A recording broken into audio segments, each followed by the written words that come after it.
Hace 15 días, hablando sobre la primera parte de este texto, en el capítulo 5, estuve hablando sobre fetichismo. Fetichismo es algo que le ocurre a muchos seres humanos. Crean fetiches en diferentes tipos, en diferentes áreas. El fetiche a algunas personas les da cierto placer tener eso, un fetiche.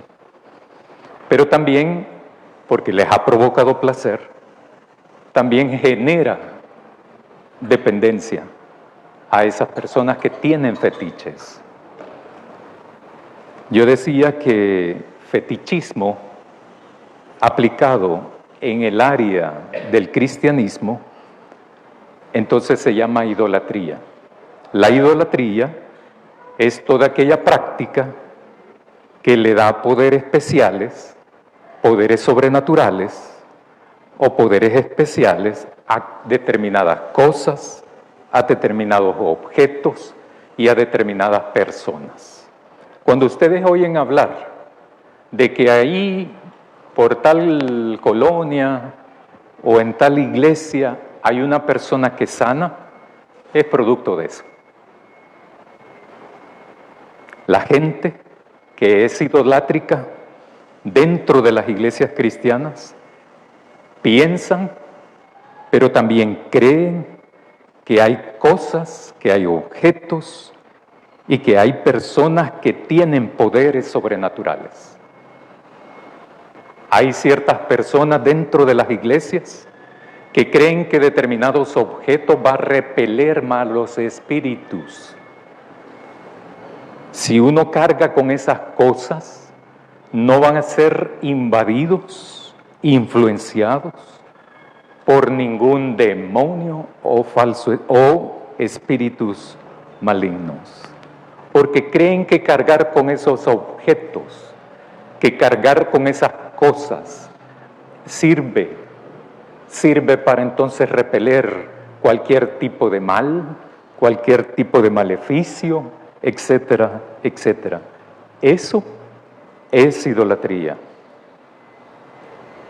Pero también a veces pensamos que hay mucha gente dentro de las iglesias cristianas que piensan y creen que hay personas que son sumamente especiales, que tienen el poder de adivinarle a uno el futuro, de adivinarle a uno si le van a venir la visa o no, etcétera, etcétera.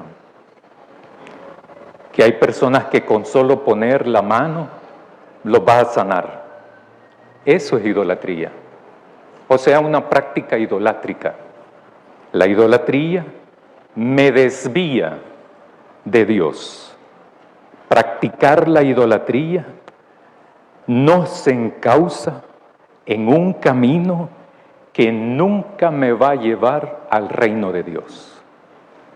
El practicar la idolatría. La idolatría, entonces, nos hace perder la fe en Dios. La idolatría nos hace perder la fe en Jesús. Entonces me surge una pregunta. ¿Qué es la fe entonces? Porque muchas de estas prácticas las hacen gente que está dentro de las iglesias cristianas. ¿Qué es la fe en Jesús? ¿Cómo debiese ser una persona que está dentro de una iglesia cristiana que realmente tenga fe en Dios, fe en Jesús? ¿Cuáles deben de ser sus características, su forma de comportarse? Este texto que ahora hemos leído comienza en el versículo 21, que fue hace 15 días, en el mismo capítulo 5 según el Evangelio de Marcos. Hace 15 días yo les compartía que Jesús, luego de desembarcar de la población de Gerasea, se vuelve a embarcar y regresa a territorio en Palestina. Cuando él llega allí, la gente se da cuenta, entonces acude donde él está. Acuérdense que antes de irse para esa zona de Gerasea, entonces la gente venía detrás de él siguiéndolo. acompañándole, siguiéndole, suplicándole que lo sanara. Entonces él se embarca y se va para el otro lado. Y luego regresa.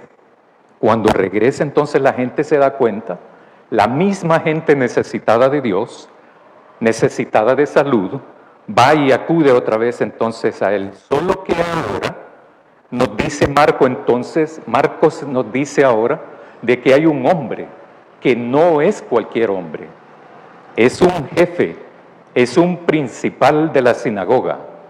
Al ver a Jesús Jairo, entonces acude a su encuentro de Jesús, pero también se postra ante Jesús y le suplica insistentemente, dice Marcos, que vaya con él porque su hija, que tiene 12 años de edad, está enferma y si Jesús pone sus manos en la niña de 12 años, Jairo cree que se va a sanar.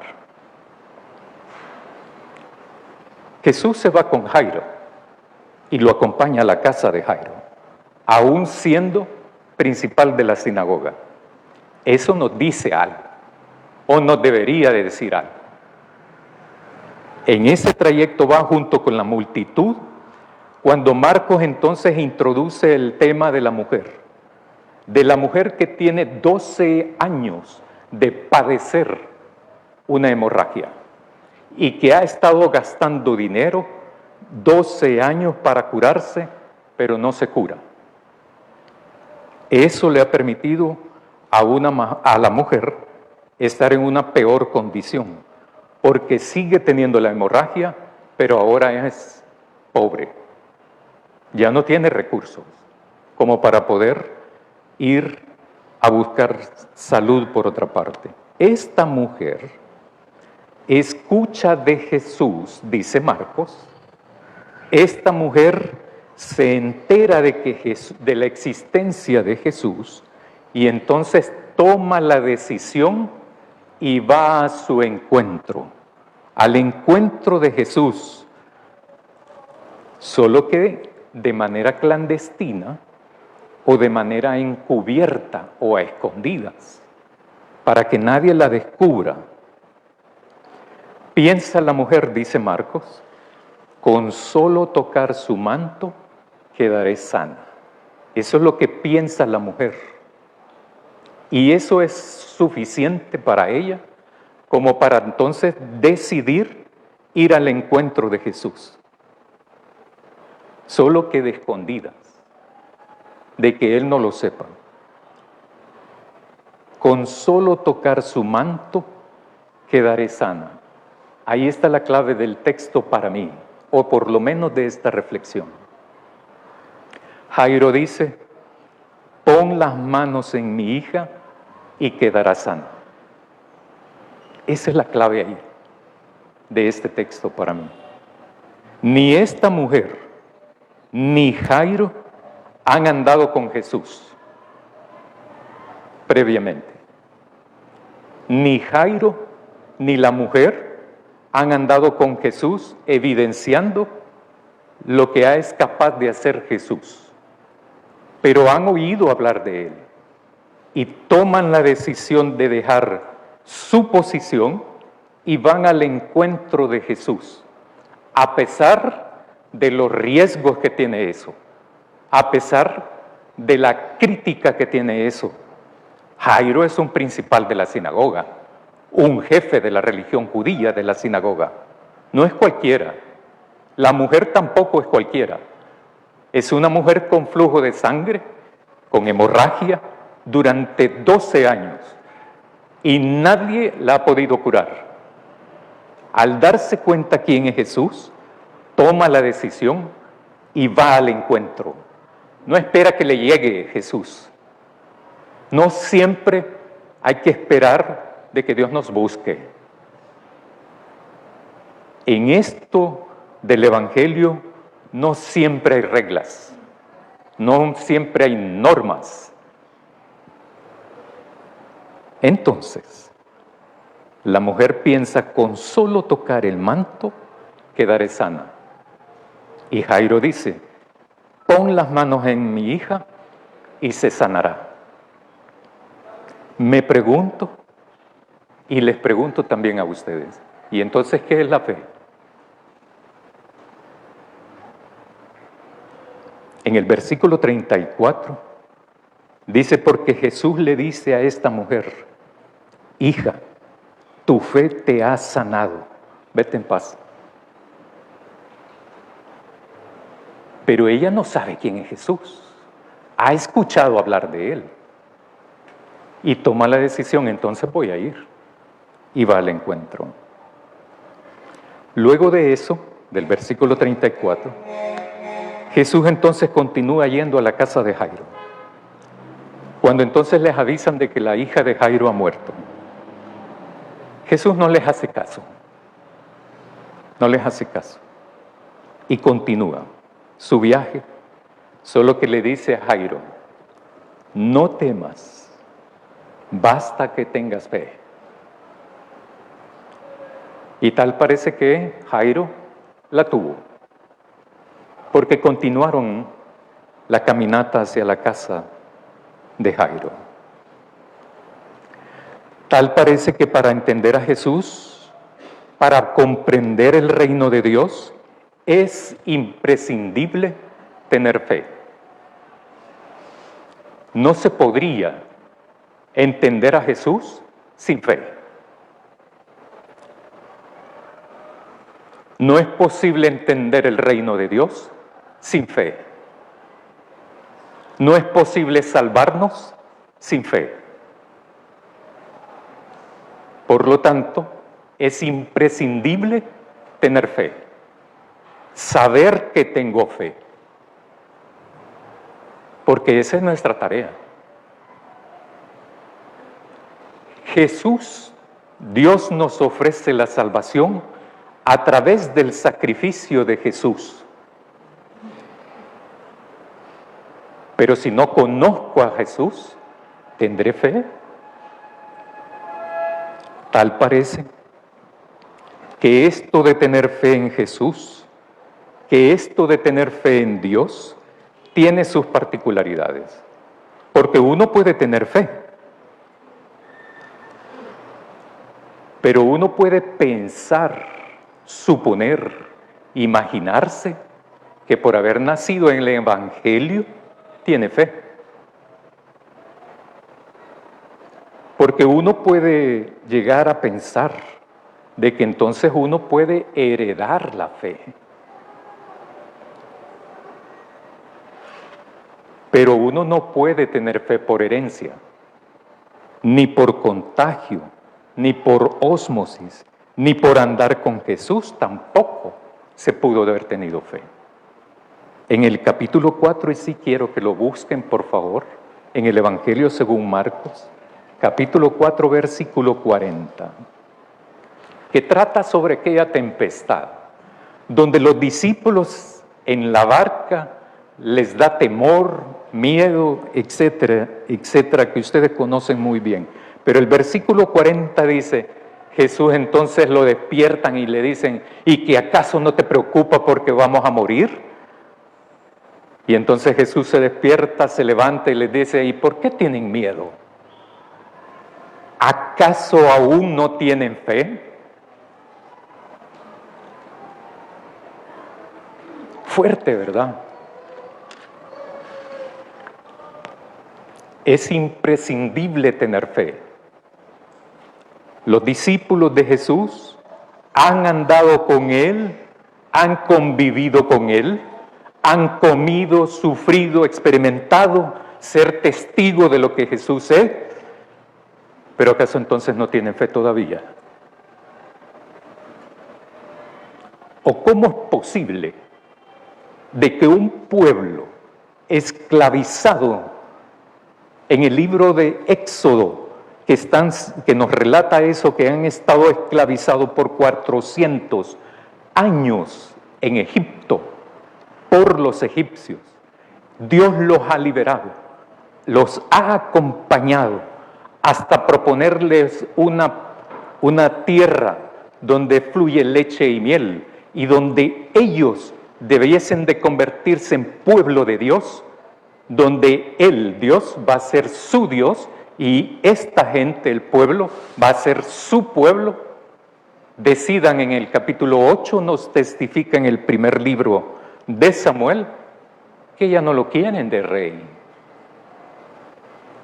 Los ancianos ya no lo quieren a Dios de rey.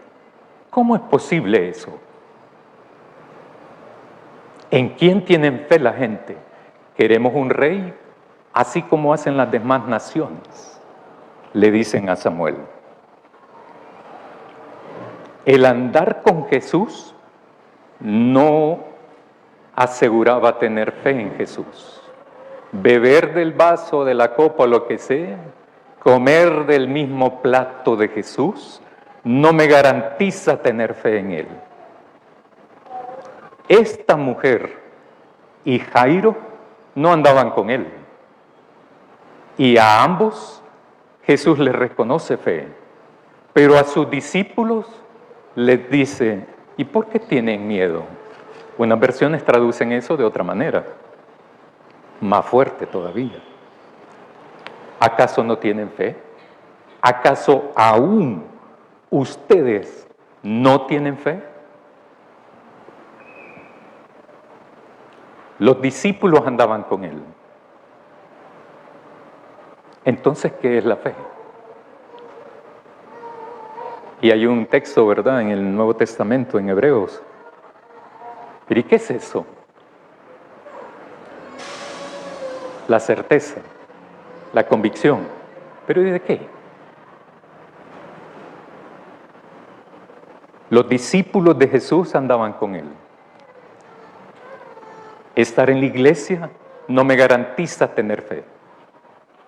Es mi actitud la que tiene que entonces definirse y buscar y saber de si tengo fe o no en Jesús de Nazaret.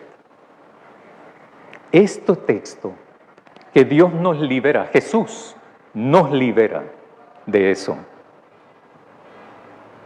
En este mundo que nos toca vivir ahora, en este tiempo y momento histórico que nos toca vivir ahora, se torna sumamente difícil esto de tener fe, porque hay tanta sensualidad. Y cuando me refiero a lo sensual, no tiene que ver nada de lo sexual. Lo sensual no necesariamente es sexual, pero nos sensualiza a través de los sentidos, divagarnos, abandonar el camino que nos lleva hacia el reino de Dios para dedicarlo a otras cosas. Entonces, ¿qué dicen ustedes, hermanos y hermanas? ¿Tenemos fe en Jesús o no tenemos fe en Jesús? Esta mujer, de cuyo nombre Marcos no se interesó, de cuya posición social tampoco fue relevante para Marcos. No sabemos su procedencia, pero sí sabemos su condición y que Jesús es capaz de tomar la decisión de sanar a una mujer marginada y excluida por la religión y decirle a los demás que estaban ahí junto con él y decirles qué es lo que le ocurre a esta mujer y decirles también que ella lo ha tocado y que a él no le importa esa religiosidad. Lo que le importa es la persona humana caracterizado como esta mujer con hemorragia o con flujo de sangre y la sana.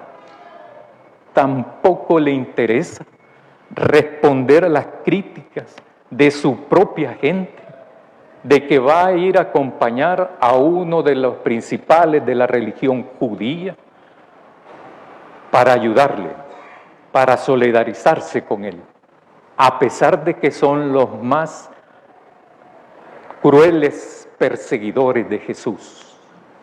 Pero nos deja también esa enseñanza a nosotros.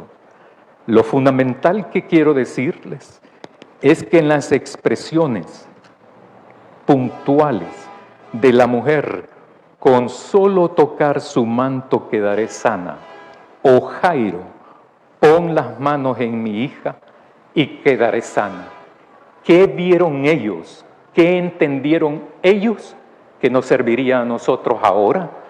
Ver también en Jesús, de que no es una figura decorativa, ni tampoco un adorno de nuestra vida, sino que es el Señor y es el Salvador de nuestra vida, y a quien debemos no solo gratitud, sino que también necesitamos tener fe en ese Jesús que Dios resucitó de los muertos. Hermanos y hermanas, ¿tenemos fe en Dios? ¿Tenemos fe en Jesús? ¿Cómo sabemos? ¿Cómo sé yo que yo tengo fe en Él? ¿O practico la idolatría? Amén.